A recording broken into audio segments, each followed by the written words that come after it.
Assalamualaikum warahmatullahi wabarakatuh. Kami dari kelompok 3 akan mempresentasikan jurnal murni dengan judul Anatomi Epidermal Daun dalam 5 Varietas Capsicum annum solanaceae. Perkenalkan, saya Nurul Faizah Siregar selaku moderator. Saya Siti Nur Aini. Saya Novnuan Furi. Saya Tasya Aulia Komarullah.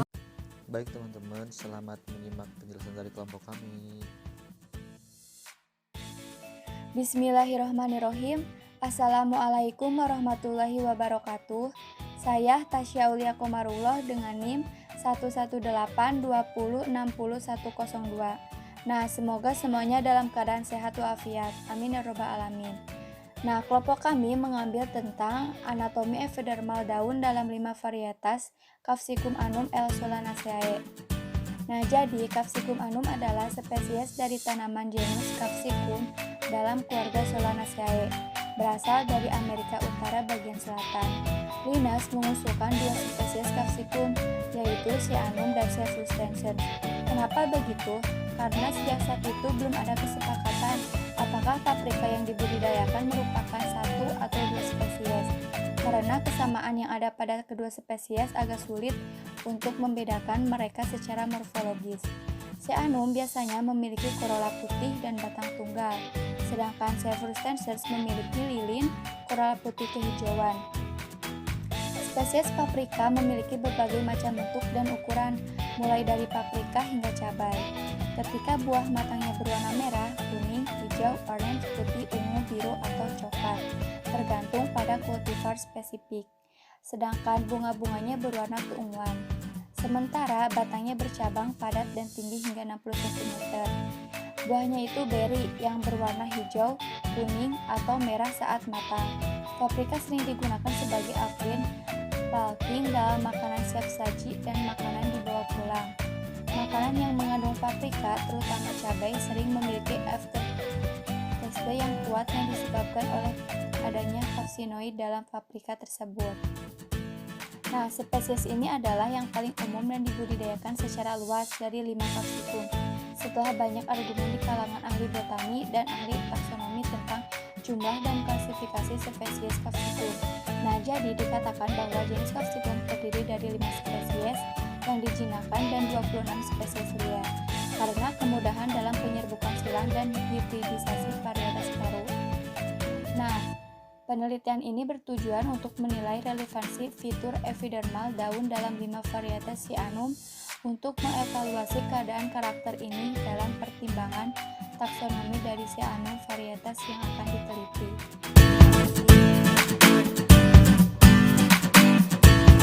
Sekarang kita akan membahas tentang bahan dan metode yang digunakan dalam penelitian ini.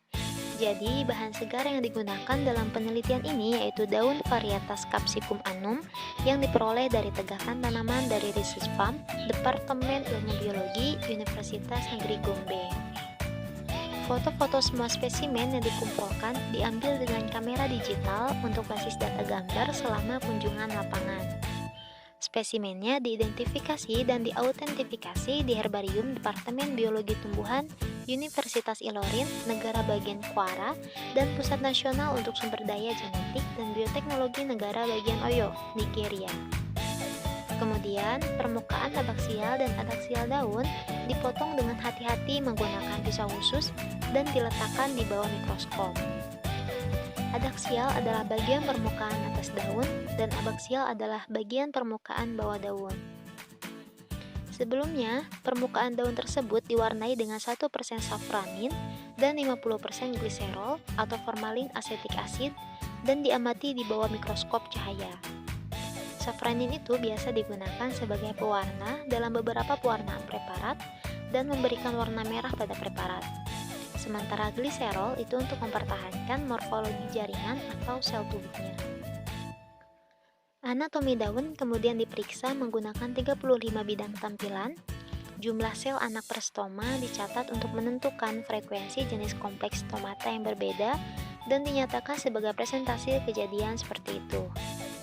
Stomata yang diamati dilihat dengan mikroskop cahaya dan dihitung dalam satuan luas menggunakan rumus indeks stomata, yaitu SI sama dengan S per S plus E dikali 100, di mana S merupakan angka stomata dan E berarti sel epidermis masing-masing dalam area tertentu yang diamati. Ukuran stomata rata-rata ditentukan oleh panjang dan luasnya sel pelindung.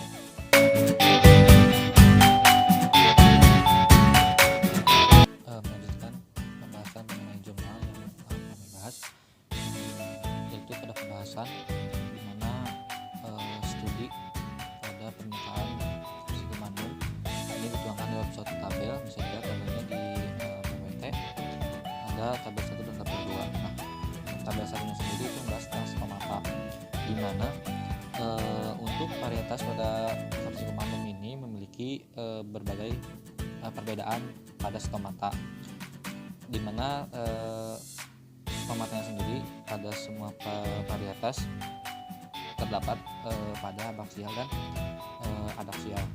Nah, yang membedakannya itu pada permukaan atas dan bawah, varietas menunjukkan jenis anisositik dan tetrasitik dari jenis stomata yang berbeda. Bisa dilihat di tabel yang secara umum terdapat frekuensi tinggi stomata anisositik itu antara 66,67 sampai 95,24%, dan pada tetrasitiknya itu 4,76 sampai 33,32%. Ini menjelaskan hubungan spesifik antara varietas psikomanum. Nah, sementara ini stomatanya berkisar antara 1,61% sampai 13,69% pada permukaan taksa yang dipelajari. Nah, ini menyebutkan bahwa indeks stomata yang tertinggi pada epidermis bawah dan terendah pada epidermis atas dalam 5 varietas tersebut. Nah, selanjutnya dilakukan juga tes dengan DMRT, yaitu ANOVA satu arah, yang juga menunjukkan bahwa tidak ada perbedaan yang signifikan antara ukuran stomata pada varietas Capsicum ini.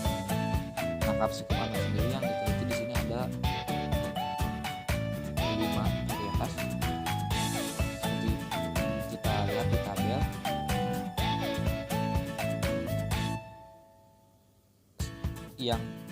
yang perbedaannya sendiri hanya pada frekuensinya saja. Semuanya bisa dilihat di tabel. Nah, untuk uji ANOVA-nya sendiri di sini tidak dilampirkan, hanya disebutkan saja. Nah, kemudian di sini juga dibahas ciri khas dari varietas Capsicum sendiri yang bisa dibedakan, itu adanya trikoma atau tidak. Nah, misalnya pada Pargrosum atau Capsicum annum Pargrosum itu tidak memiliki trikoma, sedangkan pada Par annum misalnya terdapat pada permukaan abaksialnya. Juga Parglabriusculum itu juga terdapat pada permukaan abaksialnya trikoma sendiri. Nah, ini untuk apa trikoma sendiri? Variasi trikoma bisa dijadikan sebagai karakteristik dalam menentukan taksonominya. Nah, itu untuk trikoma sendiri. Nah, selanjutnya trikoma sendiri untuk apa? Di sini disebutkan bahwa bisa berkontribusi terhadap ketahanan tanaman pada pemangsa atau terhadap hewan-hewan herbivor. Juga bisa digunakan secara wajar untuk pembatasan spesies tanaman tersebut. Nah, kemudian tabel kedua yaitu gambaran epidermis daun yang diamati. Ini memiliki nilai sistematis yang cukup konstan. Bisa dilihat tabelnya, ada bentuk epidermis kontinu dan pola dinding antiklinal di semua varietas. Kerapatan sel epidermis sendiri pada ambang siangnya umumnya rendah dan tinggi pada permukaan adaksia. Nah, hasil ini menunjukkan hubungan yang erat antara semua varietas. Selain itu, epidermis daun sendiri dalam sistematikanya telah menjadi populer dan khas dan telah digunakan sebagai alat taksonomi yang hebat di tingkat keluarga, genus, dan spesies. Nah, untuk epidermis sendiri di sini tidak terlalu terlihat perbedaannya, hanya yang dilihat perbedaannya itu dari trikomnya saja atau trikomannya yang ada pada epidermis tersebut. Itulah hasil dari sayatan-sayatan yang dilakukan dan kemudian telah diamati melalui mikroskop. Sekian saja pembahasan dari saya. Kesimpulan dari jurnal ini adalah di mana kesamaan fitur stomata, trikoma, dan pengaturan sel-sel epidermis varietas memberikan bukti bahwa hubungan genetika dan evolusi untuk pengelompokan taksonomi tumbuhan tersebut. Dari varietas yang diteliti, untuk menentukan taksonomi pada tumbuhan yang penting itu adalah ukuran bentuk dan kepadatan sel-sel epidermis.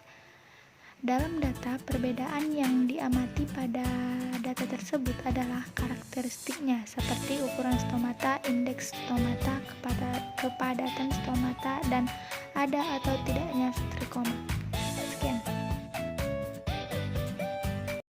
Baik, teman-teman, sekian saja dari kelompok kami. Semoga bisa menginspirasi kita semua. Terakhir dari kami, Selamat